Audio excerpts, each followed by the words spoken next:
The blast furnace was never meant to sleep. That was the first thing I tried to make Baek Tae-ho understand, back when we were still drawing the stack on a scrap of oiled paper in the forge's back room, the charcoal brazier throwing shadows across our sketches. A bloomery is a fire you build and tend and let die. You coax iron out of it in fists, in blooms, one heat at a time. A blast furnace is something else entirely, a fire you light once and feed forever, a tower that breathes day and night, and gives back iron by the ton. Ore and coke and limestone in the top, I told him, tracing the column with one finger. Molten iron and slag out the bottom, day and night. That's how you feed a civilization, Baek. He had looked at the drawing for a long time without speaking. I had learned by then that his silences were not skepticism. They were the way a man who has spent 30 years listening to iron learns to listen to a new idea. The stack rose through the last weeks of autumn, and it dwarfed everything we had built before. The forge that had seemed so large when we first fired it now looked like a child's toy crouching at the furnace's feet. The masons worked from the base up, laying fire brick in courses, and I walked the scaffold with them every evening to check the joints. Line it thick, I told them, again and again, until it became a kind of refrain on the site. The only thing between that heat and the river is good fire brick, laid right. The outer shell was fieldstone and mortared rubble, but the inner lining was the work that mattered. High fire brick from the kiln we had expanded in the summer, each course raked and checked, the whole throat of the furnace shaped to hold temperatures that would turn the stone itself to slag if we got the lining wrong. I had seen what happened when a furnace ran too hot against a thin wall. I had no intention of seeing it here. Mokje spent 3 days grinding and fitting the tuyères, the iron nozzles through which the blast would enter, and he fit them with the same obsessive care he brought to every piece of metal he touched. By the time the stack was capped and the charging platform was planked, the furnace looked less like something we had built and more like something that had always been there, waiting for us to find it in the hillside.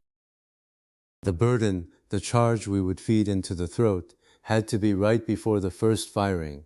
Seo-rin had taken that problem as her own from the moment I explained it to her, and she had spent 2 weeks at the weighing bench, working through the ratios.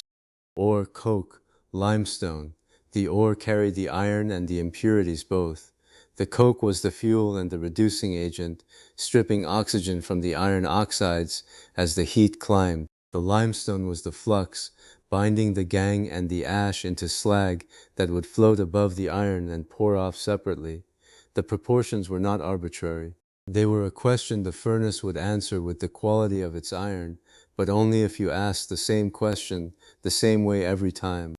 By weight, by ratio, written down, Seo-rin said, setting her ledger on the charging platform the morning before the first firing.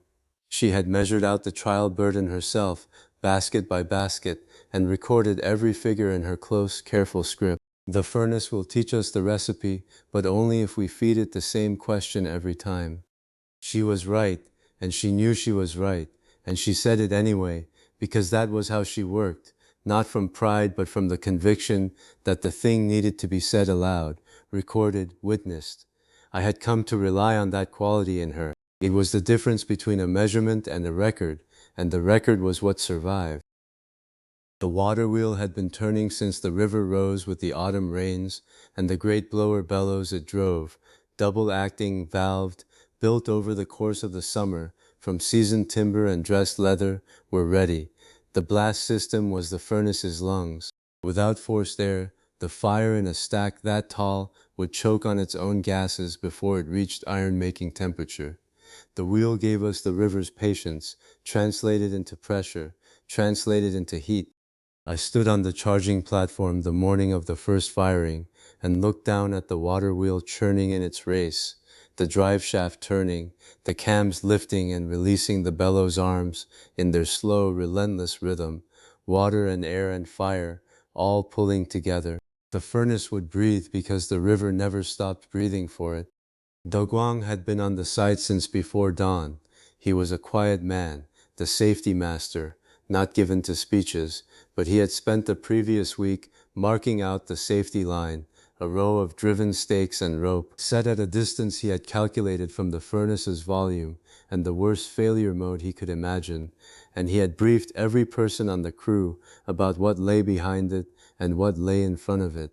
Behind the line, he said, when the crew had assembled and the burden was loaded and the kindling charge was lit at the base. His voice carried without effort, the way a man's voice carries when everyone present is already listening. If she lets go, she lets go away from people. Now, open her up. The blast valves opened, the bellows arms began their full stroke, and the furnace, for the first time, began to breathe. The hours that followed were the longest of the season. The furnace does not give up its iron quickly on the first heat. The stack has to come up to temperature. The burden has to descend through its reduction zones. The chemistry has to run its course at every level of the column. We fed the throat from the charging platform at intervals, basket after basket of ore and coke and limestone, and we watched the gases burning off at the top shift from black smoke to a pale, almost colorless flame as the coke combustion found its rhythm. Tae-ho never left the furnace's side. He moved around it slowly, stopping to press his ear close to the shell, to watch the color of the flame at the top, to smell the gases coming off. He had spent 30 years reading bloomery fires, and I had wondered, privately, whether the blast furnace would be too large, too different, too much a thing of ratios and records, rather than the intimate conversation he was used to. I had been wrong to wonder. By mid-afternoon, he had already identified something the instruments had not yet shown us. "She's running cool on the east side," he said, coming to find me at the observation post behind the safety line. He said it the way he said everything, not alarmed, but certain. More blast there. I looked at the tuyere arrangement on the east face and saw what he meant. The east side blast valve was fractionally less open than the others, a fitting that had settled during the morning's vibration. We adjusted it, and within the hour the flame color at the top evened out. He stood watching the adjustment take effect, and after a moment he said, quietly, almost to himself, "Gods, I'm talking to a tower of fire, and she's answering." I did not say anything. There was nothing to add. The first pour came at nightfall. I had tried to prepare myself for it, the way I had tried to prepare myself for the first time the water wheel turned, for the first time the lathe cut a true cylinder, for the first time the forge reached welding heat. I knew what was coming. I had the numbers, I had the process, and none of it was preparation enough.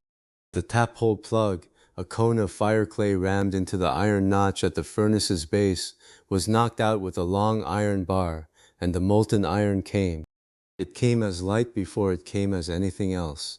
The night had been settling over the valley, the forge fires and the oil lamps making their small claims against it, and then the taphole opened, and there was no more night.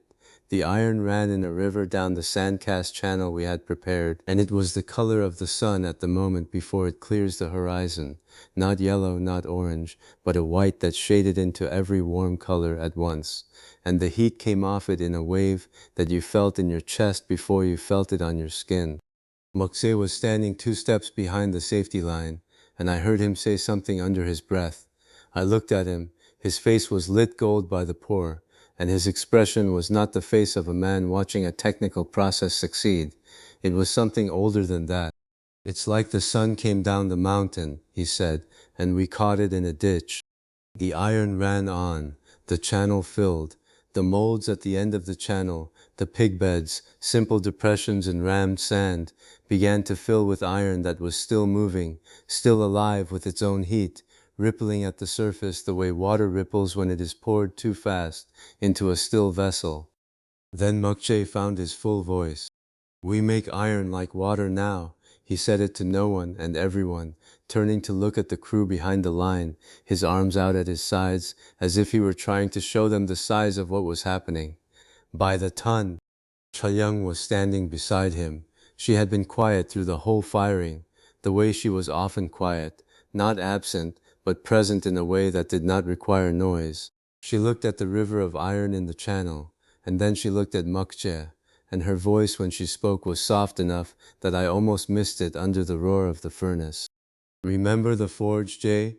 One little fire? She paused. Look how far the fire came.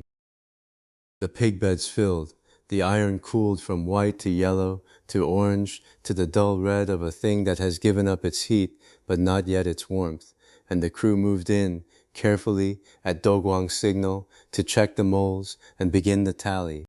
Tons, not blooms, not handfuls, not the careful fist-sized masses we had hammered out of the bloomery over months of work. Tons of cast iron, poured in an afternoon. I stood at the edge of the pig bed and looked at the rows of cooling iron, and I thought about the bloomery, the old stack, smaller than a man, that had been the center of everything we built for the first 2 seasons. It had served us, it had taught us, it had given us the iron we needed to build the tools, to build the furnace that had just made it obsolete. The bloomery would not be torn down, it would be kept the way my grandfather kept the hand files he had learned on, not for use but for memory. Like the grandmother lathe, like the first plate we scraped flat, the things that taught you did not stop being worth honoring just because you had outgrown them. Were past handfuls forever. Tae-ho found me at the edge of the pig bed sometime after the second pour had finished, and the taphole had been plugged again for the night. The furnace glowed above us, its stack radiating heat into the cold air, the gases at the top burning with a pale, steady flame. The valley below was lit by it, a dim, warm light that reached the tree line and stopped, the way forge light always stops at the edge of the dark. He had been crying. He was not embarrassed by it, and I did not treat it as something to look away from. There were never any gods in it, he said. He was looking at the pig beds, at the rows of cooling iron. It was just things I hadn't been taught yet. He was quiet for a moment. Look what we made. I had known Baek Tae-ho since the early days, when the forge was a ruin, and he was a man who blamed the gods for bad iron because he had no other explanation available to him. He had not been wrong to look for an explanation. He had only been given the wrong vocabulary for the one he found. The furnace had given him a new one. I did not say any of that. I just stood with him and looked at what we had made. The honest accounting came later, when the crew had eaten and the first excitement had settled into the particular quiet of people who are tired in the right way. Cast iron is not steel. This is the thing that matters, and I had been careful to say it plainly before the firing, and I said it again now, because the distinction is not a small one. The blast furnace produces pig iron, cast iron, high in carbon, hard and useful for many things, but brittle in ways that steel is not. You cannot forge it, you cannot draw it into wire, or hammer it into a blade, or use it for a lead screw or a machine spindle. For those things you need to fight the carbon back out of it, to convert the pig iron into wrought iron, or further still into steel. That is a different process, a different fight, and it was not tonight's fight. To get steel, I said, we fight the carbon back out of it. But that's tomorrow. Tonight, we just watch it glow. The crew accepted this without argument. They were not disappointed. The pig iron was real, the tons were real, and there was enough work ahead for cast iron to fill months. Castings, molds, shapes we had not been able to make before because we had not had the volume of iron to fill them. That was Tae-ho's next question, and he asked it with the furnace still glowing behind him, the valley still lit by its steady, patient fire. What do we do with a river of iron? Anything we can dream a shape for, I said. Tomorrow I'll show you how to make iron remember a shape. The furnace burned on through the night, tended in shifts, fed at intervals, breathing with the river's borrowed breath. From the far side of the valley, if you did not know what it was, you might have thought a star had come down and settled in the hills above Iron Ridge. A steady, warm light that did not flicker the way fire flickers, that did not die the way fire dies, that simply continued, the way a process continues when the conditions that sustain it are met and maintained and measured and recorded and met again. That was what we had built, not a fire, a process.